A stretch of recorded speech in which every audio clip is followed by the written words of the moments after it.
Hello students, you are most welcome to MSS English classes. Here is central idea of the poem Character of a Happy Life. ये central idea आपको 6 marks का आता है, UP board के 12th class के students के लिए है और ये बहुत ही स्कोरिंग हो सकता है यदि आप इसको इस तरह से लिखते हैं। सेंट्रल आइडिया में यदि आप पोएम का थोड़ा इंट्रोडक्शन भी देते हैं और पोइट के बारे में 1-2 लाइन डालते हैं तो ये बहुत ही इम्प्रेसिव होगा। Introduction. Character of a Happy Life is an inspiring poem composed by Sir Henry Wotton. Character of a Happy Life एक इंस्पायरिंग प्रेरणादायक पोयम है सर हेनरी वोटन के द्वारा रचित। A great poet of England of 17th century, जो 17वीं शताब्दी के England के एक महान कवि थे। This poem is full of moral. ये पोयम नैतिकता से भरी हुई है। Metaphor, personification and oxymoron enrich the beauty of this poem. ये फिगर ऑफ स्पीच हैं। मेटाफर रूपक अलंकार, पर्सोनिफिकेशन मानवीकरण, ऑक्सीमोरन विरोधाभास, ये इस पोयम की सुंदरता को एनरिच करते हैं, बढ़ाते हैं। The rhyme scheme of this poem is A B A B. Rhyme scheme होती है तुकबंदी। पोयम की लाइंस के एंड में जो वर्ड्स होते हैं उनकी आपस में जो लय होती है, एक लय का जो एक ऑर्डर्ड पैटर्न होता है उसको राइम स्कीम कहते हैं। तो इस पोएम की राइम स्कीम है A B A B. Central idea, Henry Wotton describes the qualities of a happy life. Henry Wotton इसमें डिस्क्राइब करते हैं हैप्पी लाइफ यानी कि सुखी जीवन के गुणों को का वर्णन करते हैं। According to the poet, poet के अनुसार a man can lead a happy life, एक इंसान सुखी जीवन बिता सकता है if he is not subject to another's will, यदि वह दूसरों की इच्छाओं का दास नहीं है, दूसरों की इच्छाओं के का शिकार नहीं है। ही should be independent, honest and truthful, उसे होना चाहिए इंडिपेंडेंट, स्वतंत्र, ऑनेस्ट ईमानदार और ट्रूथफुल सच्चा।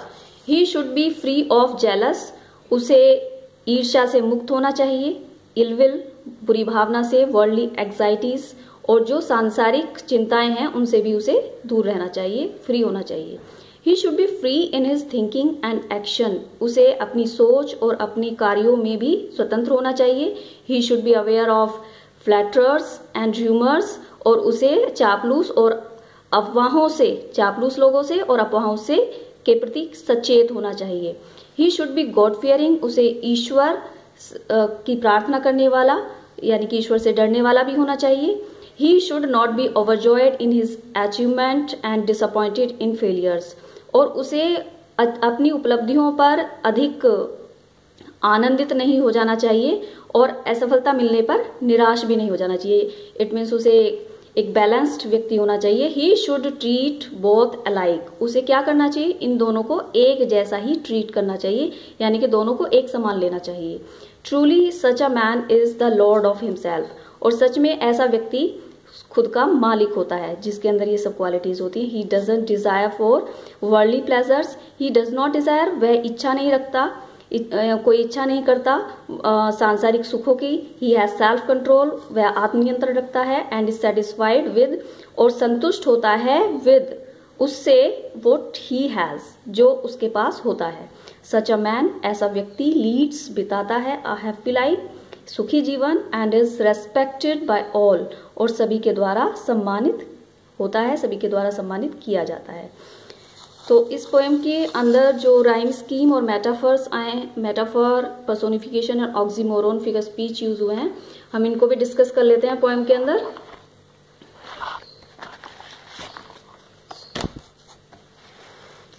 ये पोएम है आपकी, और इस पोएम के अंदर आप देख सकते हैं जो लाइंस हैं,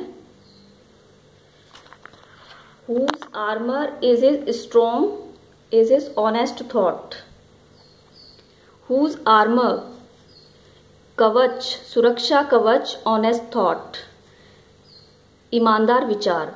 तो इस पोएम के अंदर इस स्टैंजा में, इस लाइन में मेटाफर का यूज है। अब मेटाफर क्या होता है?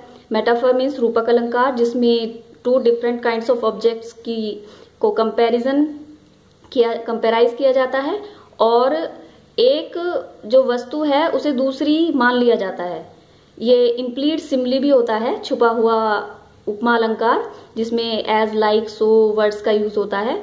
तो यहाँ पे कह रहे हैं सुरक्षा कवच ईमानदार विचार है। तो सुरक्षा कवच क्या है? ईमानदार विचार। तो सुरक्षा कवच को ईमानदार विचार कहा गया है, तो इसीलिए इसमें मेटाफर है। सेकेंड लाइन में हम देखते हैं whose passions not his masters are. तो ये सेकेंड स्टेंजा है और इसकी फर्स्ट लाइन में पैशंस स्ट्रॉन्ग डिजायर्स होती हैं, और स्ट्रॉन्ग डिजायर्स को क्या बोला गया है यहाँ? मास्टर्स। तो यानी कि जब किसी नॉन लिविंग थिंग को क्या मान लिया जाता है? लिविंग मान लिया जाता है। मास्टर तो लिविंग होता है, मालिक कोई लिविंग है। तो जब नॉन लिविंग को लिविंग मान लिया गया तो इस लाइन में कौन सा फिगर ऑफ स्पीच हो जाएगा? पर्सोनिफिकेशन।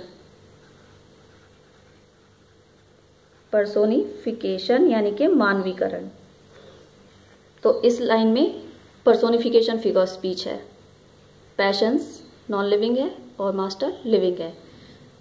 नेक्स्ट में बात करते हैं हम थर्ड स्टैंजा में, whose conscience is is strong retreat.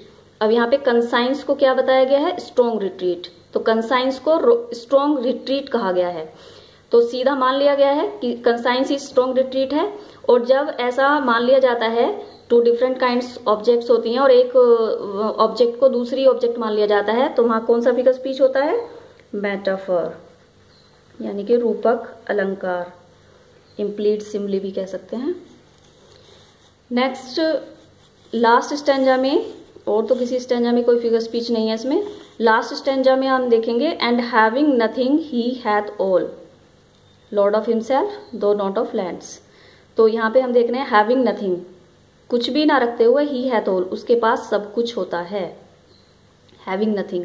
अब इस लाइन में टू वर्ड्स अपोजिट मीनिंग के आ रहे हैं, और जब किसी लाइन में, पोएम की किसी भी लाइन में टू वर्ड्स अपोजिट मीनिंग के आते हैं, नथिंग मीन्स कुछ भी नहीं, ऑल मीन्स सब कुछ, तो कौन सा फिगर स्पीच होता है? ऑक्सीमोरॉन, विरोधाभास। तो इसमें विरोधाभास है। तो ये हो गई फिगर स्पीच। और अब हम डिस्कस करेंगे राइम स्कीम कैसे निकालते हैं। तो ये फर्स्ट स्टैंजा है इस पोएम का। तो हम फर्स्ट लाइन को देखेंगे और लास्ट वर्ड है इसमें टॉट।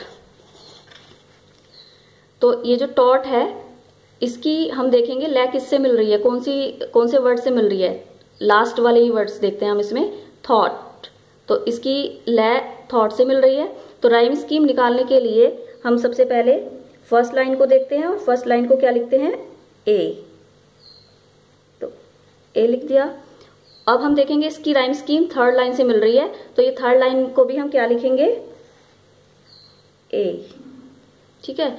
और अब सेकंड लाइन को देखते हैं कि फर्स्ट लाइन तो थर्ड लाइन से मैच कर रही है, लय फर्स्ट लाइन की थर्ड लाइन से मिल रही है, और सेकंड लाइन विल, उसकी लय किससे मिल रही है? फोर्थ लाइन से, स्किल।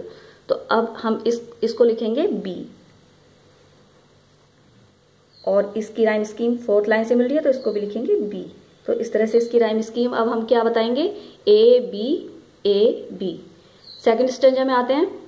इसमें देखिए आर, और ये इसकी जो प्रोनाउंसिएशन है वो दोनों की थोड़ी डिफरेंट है, लेकिन आर और ए आर ई आर, तो ये मैच कर रही है आपस में। तो इसको हम क्या लिखेंगे? ए, और इसको भी हम क्या लिखेंगे? ए। अब सेकंड लाइन देखते हैं, डेथ, ब्रेथ, यहाँ पे हम देखेंगे ब्रेथ, तो इसको क्या लिखेंगे हम? बी, और ये इससे मैच कर रही है तो बी। तो इस तरह से सेकंड स्टैंजा में भी यही राइम स्कीम आ रही है, ए बी। तो इस पूरी पोएम में इसी तरह से हर स्टैंजा में ए बी राइम स्कीम है। Thank you for watching my video.